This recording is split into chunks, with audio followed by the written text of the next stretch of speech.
Hello guys, welcome back to my channel room বিয়ারেস blog. তোমাদের কাছে চলো একটা নতুন ব্লগ স্টার্ট করা যাক। তো দেখো, সকাল সকাল আমি রেডি হয়ে গেছি, আর কোথায় যাচ্ছি না যাচ্ছি সবটা তোমাদের সাথে শেয়ার করো। তো ভিডিওটা কন্টিনিউ করতে থাকো। তো দেখো, এই যে 10টা বাজে, বাবা ডিউটি যাচ্ছে, তো বাবার সাথে আমি বেরিয়ে পড়লাম একই সাথে, কারণ আমারও আজকে ক্লাস একটু তাড়াতাড়ি আছে। তো কোথায় যাচ্ছি তোমাদের সাথে বলি। আজকে একটা মডেলকে সাজানো আছে, আমাদের ওখানে এক্সাম আছে, তো সেই হিসেবে বার হয়ে গেছি। আর দেখো, আমি পৌঁছেও গেছি, তো মডেল আসতে লেট করছিল বলে একটু দাঁড়িয়ে দাঁড়িয়ে ওয়েট করছিলাম তার জন্য। তো যাই হোক, দেখো মডেল এসেও গেছে, শাড়িটা পরিয়ে আমি বসিয়ে দিয়েছি ক্রিপিং করতে। তো ক্রিপিং করছি আর সবাই সবার সাথে গল্প করছি। আর গল্প তো জানো, সবাই মিলে একসাথে থাকলে গল্পটা একদম হবেই, মাস্ট। আর আমি একটু গল্প করতে ভালোবাসি। তো চলো, চুলটা ক্রিপিং করে নেওয়া যাক। আর এই হলো আমার মডেলের হচ্ছে তো এই যে আমার মডেলকে দেখো সামনে সামনে দেখিয়ে দিলাম, আর শাড়ি পরানোটা কেমন হয়েছে জানিও। তো চলো, আমি এবার স্টার্ট করে দিয়েছি ফেস মেকআপের জন্য। তো দেখো, ফেসে যেগুলো অ্যাপ্লাই করতে হতো সেগুলো অ্যাপ্লাই করে নিচ্ছি। দেখো, আমার ভ্রুটা ড্র করা হয়ে গেছে, আমি কনসিলার দিয়ে সেট করে দিচ্ছি। আর দেখো, এখানে আমরা 3জন ক্লাস শিখি, তো 3জনই কাজে ব্যস্ত হয়ে গেছি। তো দেখো, দুটো দিদি দুই পাশে কাজ করছে, আমি মাঝখানে কাজ করছি। আর সবাই খুব মন দিয়ে কাজ করছি, ঝটপট করে কাজটা শেষ করার চেষ্টা করছি। তো যাই হোক, তোমাদের লাস্ট পর্যন্ত ভিডিওটা দেখতে থাকো। আমাদের কেমন সাজালাম তোমরা কিন্তু অবশ্যই কমেন্ট করে জানিও। তো দেখো, ভ্রুটা ভালো করে সেট করার পরে আর করছে, দেখো ওরা ক্রিপিং করছে, আর আমার দেখো মোটামুটি যেগুলো প্রসেস থাকে সেগুলো করতে রয়েছে।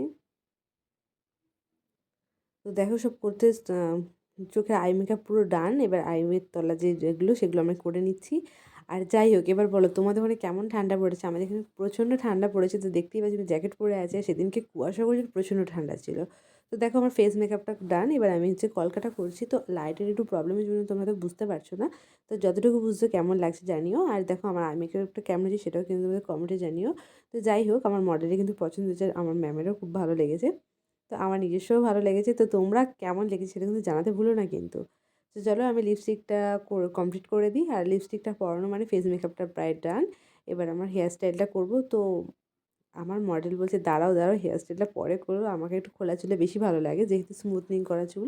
ওই জন্য ক্রিম্পিংটা আমি খুব একটা চেপে করিনি, কারণ স্মুথনিং করা চুল নিজেরও খারাপ লাগে। তো যাই হোক, তো ওর হাজব্যান্ডকে দেখাচ্ছে যে কেমন লাগছে, তো দুজনে একটু কথা বলে নিল। আর সেই টাইমে আমি একটু বসে নিলাম, আর কী কাজ করছে সেটা দুজন দেখে নিলাম, গল্প করে নিলাম। তো যেন গল্পটা মাস্ট একদম, মানে কোথাও গিয়ে গল্প না করতে পারলে মনটা যেন ভালোই লাগে না। তোমরা আমার মতো কে গল্প করতে ভালোবাসো অবশ্যই কিন্তু কমেন্টে জানিও।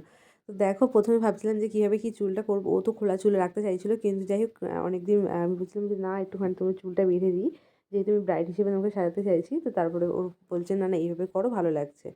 তো সেই হিসাবে বললাম, তুমি আয়না দেখে দেখে দেখো, আর আমি তোমার হেয়ারটা কমপ্লিট করি। তো দেখো, আমার মডেলকে সাজানো কমপ্লিট হয়ে গেছে। আর এই যে এখানে একটা ফটোশ্যুট হচ্ছে। তো এই অনেক রকমভাবে ফটোশ্যুট হচ্ছে। তো ফটোশ্যুট, মেন কথা, অনেকক্ষণ ধরে সাজালাম, ফটোশ্যুট করেছি, এটাই আমার ভালো লেগেছে। তো যাই হোক, দেখো এবার তোমাদের ফাইনাল লুকের আগে যে বললাম হেয়ারটা করার আগে যে ফটোগুলো তুলেছে, তো সেগুলো তোমার সাথে শেয়ার করলাম। আর দেখো, ওই যে ফাইনাল লুক। তো কেমন লাগছে অবশ্যই কমেন্টে জানাতে ভুলো না। Bye guys.